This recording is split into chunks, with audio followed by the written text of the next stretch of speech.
Todo el mundo creía saber por qué Polly Perrette se había alejado de Hollywood. La historia oficial era sencilla, quería una vida más tranquila y privada.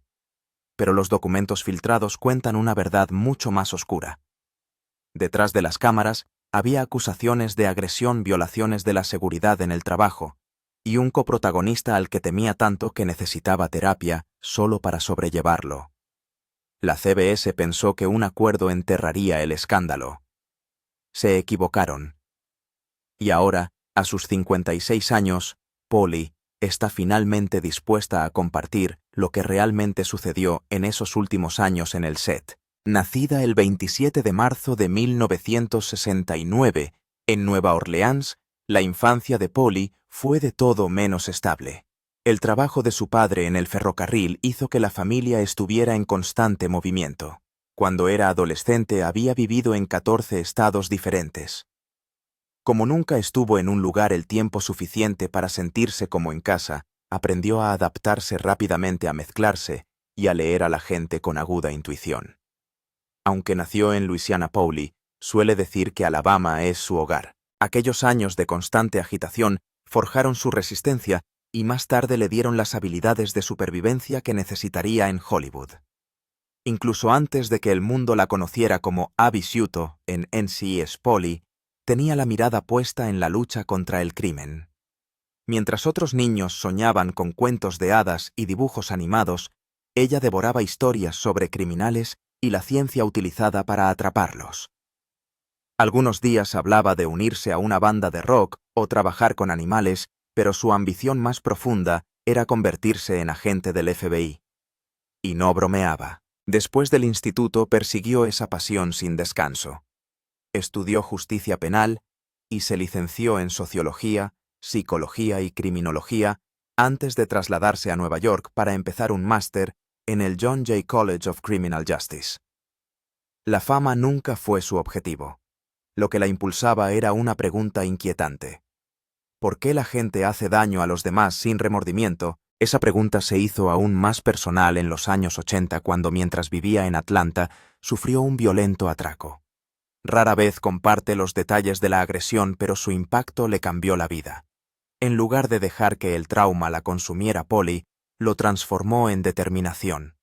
Lo utilizó como combustible no solo para seguir estudiando la delincuencia, sino también para convertirse en portavoz de las víctimas. Sabía de primera mano lo que se sentía al no poder hacer nada, y se comprometió a defender a los que no podían hacerlo. Sus años universitarios distaron mucho de ser normales. Para llegar a fin de mes, hizo malabarismos con varios trabajos sin dejar de sacar buenas notas. En Nueva York ejerció de camarera en clubes clandestinos, patinó por las calles repartiendo folletos e incluso cocinó en cruceros con cena. Con una cresta y botas de combate, se integraba perfectamente en la excéntrica vida nocturna de la ciudad. No era glamuroso, pero era supervivencia, y más tarde dijo que eso le daba una ventaja. Lo que Polly no sabía entonces era que todo esto, sus estudios, su resistencia, su capacidad para leer a la gente, la estaba preparando para un camino completamente distinto: la interpretación. Cuando se puso la bata de laboratorio de Abby Ciuto, no solo interpretaba a una científica forense, lo era en espíritu, armada con los conocimientos y las agallas para hacer que el papel fuera inolvidable. Sin embargo, su historia no había hecho más que empezar. En el mundo sureño profundamente conservador en el que creció, eso era chocante. Se había criado en una iglesia estricta en la que rara vez se permitían las películas y la televisión. De niña parecía la perfecta chica sureña, rubia y con coletas, educada y de buen comportamiento. Pero por dentro se sentía diferente. Los tatuajes se convirtieron en una forma de mostrar al mundo que no iba a seguir las reglas que otros habían creado para ella. A lo largo de los años, coleccionó una veintena de tatuajes, cada uno de los cuales expresaba una parte de su identidad. Convirtió su cuerpo en un lienzo que desafiaba todas las expectativas con las que se había criado. Cuando llegó a Hollywood en los años 90 solo tenía $71. Acababa de llegar de Nueva York, donde trabajaba de camarera en clubes y hacía lo que podía para mantenerse a flote. En Los Ángeles las cosas no fueron más fáciles. Se alojaba en pisos de amigos y aceptaba cualquier trabajo que encontraba. Incluso trabajó como locutora para un servicio telefónico de canciones para pagar el alquiler. Actuar no fue un sueño que persiguiera toda su vida. Fue algo con lo que tropezó mientras intentaba sobrevivir, y se inclinó por ello solo porque su plan original de trabajar en criminología no le permitía pagar las facturas. En uno de sus momentos más bajos, paseaba perros por Sunset Boulevard por solo $5 al día. No parecía gran cosa, pero dio lugar a algo especial. Uno de esos perros, un pitbull que rescató de la calle, se convirtió en su querida Cece. Ese perro no era solo una mascota, formaba parte de su historia. Años más tarde, cuando se enfrentó a un coprotagonista por la agresividad de su perro, la conexión con Cece dio aún más peso a aquel incidente. Su amor por los animales comenzó en esos paseos y se convirtió en una parte permanente de su vida. Desde entonces ha apoyado a innumerables organizaciones de rescate de animales. Su primera oportunidad en televisión no llegó a través de audiciones o agentes, sino oyendo hablar a alguien en una cafetería. Estaba sentada cerca cuando se enteró de una convocatoria de casting para The Drew Carey Show. Ese único momento la llevó a conseguir un papel como extra llamado Darcy, que interpretó en 4 episodios a lo largo de 2 años. A partir de ahí, poco a poco fue construyendo su currículum. Consiguió papeles en series como Frasier y Murder One, y cada uno de ellos la acercó un poco más a su gran oportunidad. Esa conversación fue el punto de inflexión. En el año 2000, hizo una pequeña aparición en la película Casi Famosos interpretando a una locutora de radio llamada Alice Wisdom.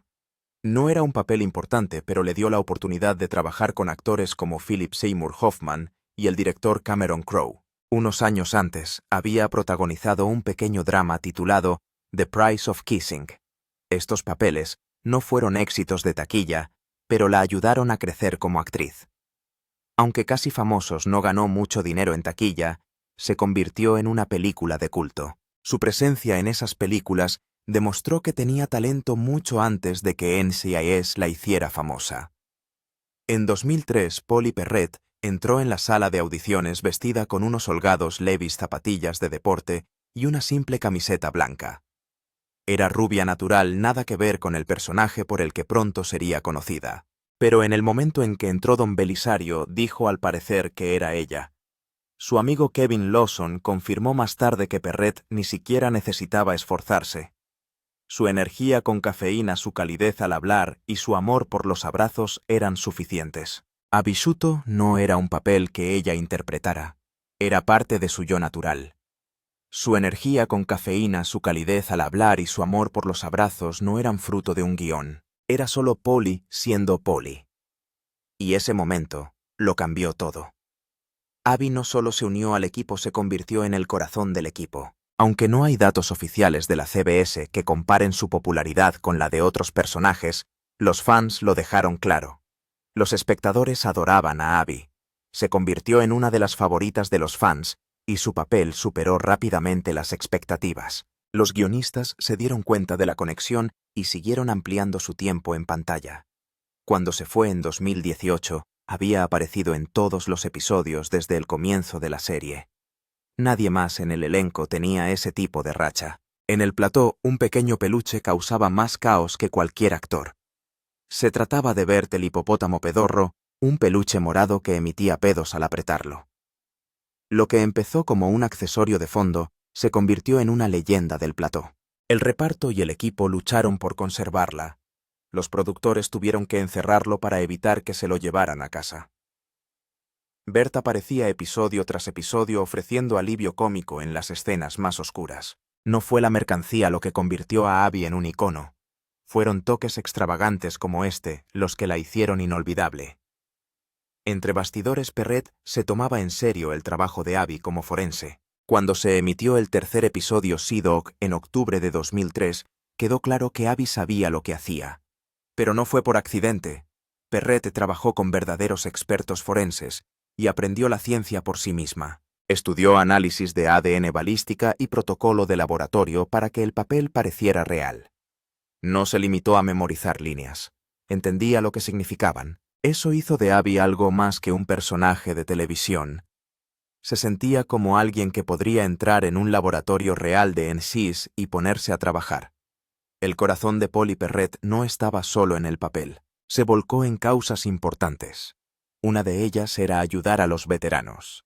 Trabajó con el programa Pups for Patriots de American Humane, que empareja perros de servicio con veteranos que sufren TPT y lesiones cerebrales traumáticas. El adiestramiento de estos perros puede costar hasta $3,000 cada uno, pero Perrette creía en la misión e hizo lo que pudo para ayudar.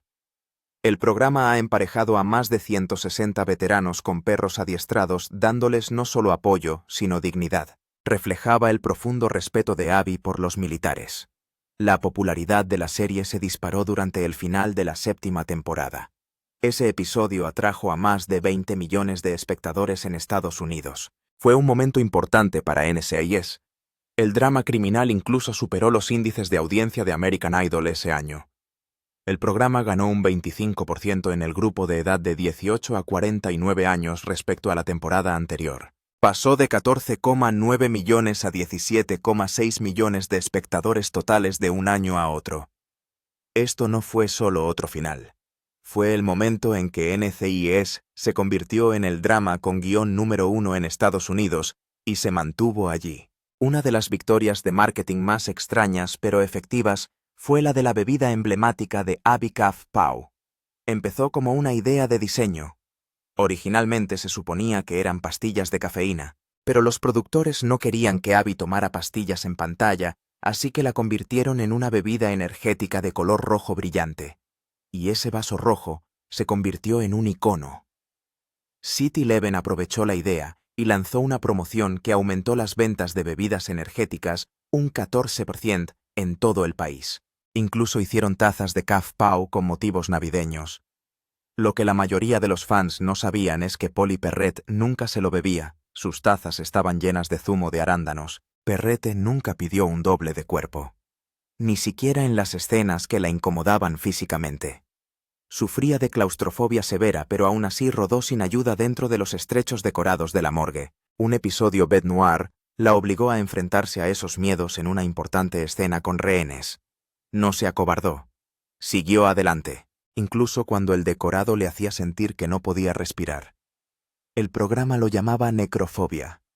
Pero para ella no se trataba de cadáveres. Se trataba de cerrarse en banda, y sin embargo se mantuvo en su papel. Durante 15 años nunca dejó que el miedo comprometiera su actuación. En secreto, Perrette también creó un webcómic durante su etapa en NSYS. Utilizó el nombre de P y publicó una serie llamada Lab Bubble sobre las aventuras de Abby en el laboratorio. Al principio nadie sabía que era ella. El cómic tenía el humor de Abby, su ciencia, e incluso presentaba a Bert el hipopótamo. Al final los fans se dieron cuenta. Pero lo más sorprendente no fue el cómic, era el destino del dinero. Cada céntimo de los ingresos publicitarios se donaba a refugios de animales de todo el país. Fue un acto de caridad silencioso que nadie pidió, pero que ella hizo de todos modos. En 2011 Guinness World Records concedió a Perrette un título que nadie había ganado antes. Fue nombrada la actriz de serie policíaca más popular de la televisión. Esto no se basó solo en los índices de audiencia. Se trataba de algo llamado puntuación Q, que medía el grado de simpatía personal de los telespectadores. No solo el personaje ella, superó a actrices de programas como CSI y Ley y Orden. En aquel momento, NCIS tenía una media de más de 18 millones de espectadores por episodio. Pero lo que la hizo destacar no fue solo su aspecto gótico o su jerga científica, fue cómo hizo que la gente se preocupara. En octubre de 2016, todo cambió en el plató de NCIS. Mark Harmon llevó a su pitbull de rescate Dave, como había hecho durante años sin problemas. Pero ese día, algo salió terriblemente mal. El perro mordió tanto a un miembro del equipo que necesitó 15 puntos de sutura. El ataque fue lo suficientemente grave como para interrumpir la producción durante 2 horas.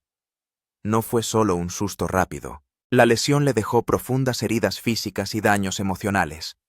El abogado de Harmon admitió más tarde que le advirtió de los riesgos de devolver al perro. Aún así, Dave volvió. Lo que antes había sido un plató seguro y controlado, ahora llevaba un trasfondo de miedo. Ese incidente no se desvaneció en silencio. Desencadenó una reacción en cadena que destrozaría los cimientos del programa. Justo después del ataque del perro Polly Perrette, exigió a la CBS que no volviera a permitir que Dave se acercara al plató. Estaba conmocionada, pero cuando la cadena permitió que el perro volviera, se puso furiosa. Ella respondió añadiendo una cláusula estricta a su contrato de la quinta temporada. A partir de ese momento, nunca volvería a estar en la misma escena que Harmon. Para los fans, parecía un misterio. En la pantalla nunca aparecían juntos. Entre bastidores había que programar el rodaje en torno a ellos. Sus escenas se rodaron en días diferentes con equipos distintos. Los costes de producción subieron y todo el sistema se hizo más difícil de gestionar. En su último episodio, visto por 15 millones de personas, ni siquiera compartían el mismo edificio. Los editores tuvieron que coser el episodio cuidadosamente, creando la ilusión de conexión donde no la había. Luego, en junio de 2019, Pauly lo hizo todo público. A las 6 a.m. de la mañana publicó un tuit que inmediatamente causó conmoción en Internet. Dijo que estaba aterrorizada por Harmon y que tenía pesadillas en las que él la atacaba. Dejó claro que nunca volvería al NCIS. Sus palabras no vinieron de una entrevista de prensa o una fuente privada. Fueron directas, honestas, crudas. Internet estalló. Los sitios web de entretenimiento se colapsaron mientras los fans trataban de entender lo que estaba diciendo. La imagen de Harmon como una tranquila figura paterna televisiva se tambaleó de repente. Permaneció en silencio. Ese silencio para muchos no hizo sino dar más peso a sus palabras. Lo que no se sabía era que Pauly ya había presentado 3 quejas de seguridad distintas a RRHH. No se trataba solo de rumores sobre desacuerdos o conversaciones salariales. CBS confirmó más tarde que ella había planteado preocupaciones más de un año antes de dejar el programa. En 2018 tuiteó que había sufrido múltiples agresiones físicas. Sus mensajes insinuaban que se había visto obligada a guardar silencio y culpaba a una poderosa maquinaria de difundir mentiras sobre su salida. Dijo que se sentía insegura al ir a trabajar y que después necesitaba terapia. El hecho de que presentara 3 denuncias diferentes demuestra que intentó seguir los canales adecuados. También sugiere que CBS tuvo múltiples oportunidades de tomar medidas más contundentes, pero no lo hizo. Para Pauly, el lugar de trabajo se convirtió en algo de lo que tenía que escapar, no solo dejarlo atrás. El momento más grave llegó cuando los informes revelaron que había contratado a un investigador privado. No solo se estaba desahogando, estaba reuniendo pruebas. El investigador documentó violaciones de seguridad en el plató del NCIS y Pauly utilizó esas pruebas para presionar a la CBS y llegar a un acuerdo privado. Según varias fuentes, la CBS le pagó entre 5 y 9 millones de dólares. No se trataba de un mal guión o de un recorte salarial, se trataba de seguridad y responsabilidad. El acuerdo vino acompañado de un estricto acuerdo de no divulgación destinado a enterrarlo todo. Al mismo tiempo, la CBS ya estaba en el punto de mira por otros casos de mala conducta. Acababan de pagar 9,5 millones de dólares a Elisa Dushku por acoso en otro programa. El dinero que recibió Pauly sugiere que su caso era lo suficientemente grave como para arriesgarse a causar un daño importante a la marca CBS y a la carrera de Mark Harmon, si los detalles salían a la luz. 2 años más tarde, Pauly intentó volver con una nueva comedia llamada Broke. Empezó con fuerza. El SEC de abril de 2020 más de 7 millones de personas lo sintonizaron. Pero el éxito no duró. Los índices de audiencia cayeron rápidamente. Al final de la temporada de 13 episodios, solo 3,6 millones de personas seguían viéndola. En el grupo demográfico clave de 18 a 49 años, la serie había caído a 0,4 puntos. Esa cifra está muy por debajo de lo que las cadenas necesitan para mantener vivo un programa. Los críticos tampoco fueron amables y calificaron la serie de aburrida y sin rumbo. La CBS esperaba reavivar su carrera televisiva, pero acabó en silencio. Después de ser una de las mayores estrellas de la televisión en horario de máxima audiencia, el regreso de Pauly se desplomó bajo los bajos números y la débil recepción. Solo 2 meses después de la cancelación de Brock Pauli, envió un último mensaje. El 7 de julio de 2020 tuiteó: «Soy libre con los brillantes colores del arco iris». No era solo una actualización feliz, fue su retirada oficial de la actuación. Dijo que ahora solo responde ante Dios los animales y las plantas. Sus perros de rescate, añadió, son sus únicos jueces. Estaba claro que no tenía intención de volver a la industria. Su carrera como actriz había durado más de 25 años con más de 350 episodios de NCIS. Pero ahora había terminado para siempre. No hubo entrevistas, ni planes, ni gira de despedida. Solo un único y audaz mensaje que cerraba la puerta por completo.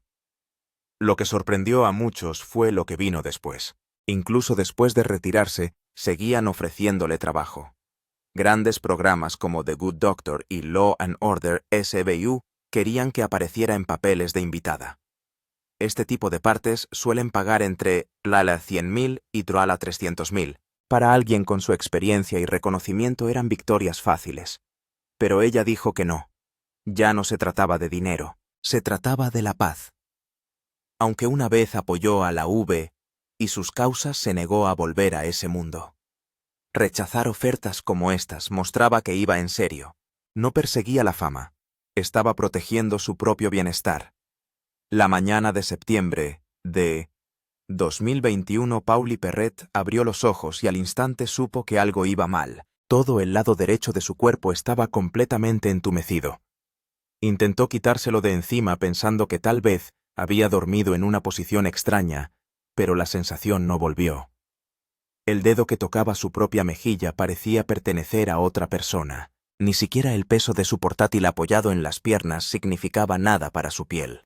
Fue entonces cuando cundió el pánico.